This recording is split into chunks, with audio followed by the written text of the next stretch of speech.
Pemirsa, program Transserasi telah berjalan dengan sukses di Kabupaten Tabanan karena manfaatnya dirasakan masyarakat khususnya kalangan pelajar. Namun jumlah armada angkutan umum yang mengangkut siswa dirasa masih kurang. Pemkab Tabanan pun menerima bantuan 3 unit armada bus dari pemerintah pusat untuk mengatasi kekurangan armada.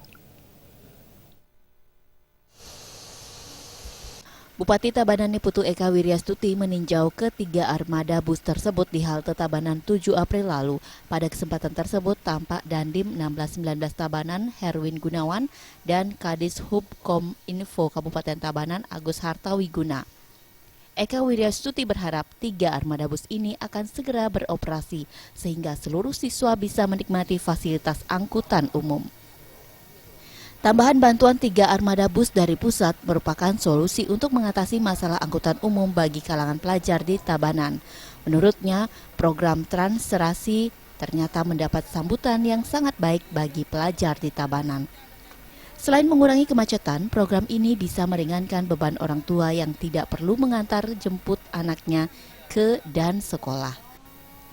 Para siswa diharapkan dapat memanfaatkan fasilitas angkutan umum sebaik mungkin dan mengurangi penggunaan kendaraan bermotor di jalan raya bagi anak di bawah umur. Fasilitas angkutan umum juga mampu menekan angka kecelakaan lalu lintas dan tentunya mengurangi polusi udara. Ya, jadi ini 3 postingnya nanti di pemberangkatannya dari sana, Bu.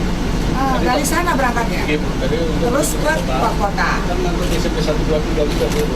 Ini sama dengan membackup transportasi ini. Kapasitas transportasi kita kan baru 1.600 seat dengan 2 round trip. Kalau kita potensi lalu kita akan posting untuk anak pedesaan nanti kami anak-anak di bawah.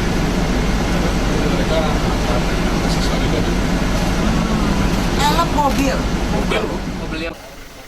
Sementara Kepala Dinas Perhubungan Tabanan Agus Hartawiguna menjelaskan bantuan 3 unit bus dari Kementerian Perhubungan RI akan semakin memperluas jangkauan layanan Transserasi yang digelar Dinas Perhubungan Komunikasi dan Informasi Dishub Kominfo.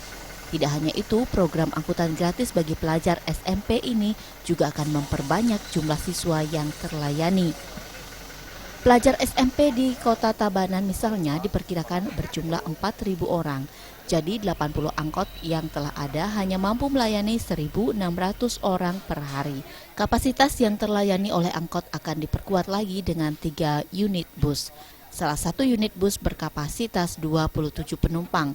Tambahan 3 bus akan menambah jumlah penumpang yang terlayani.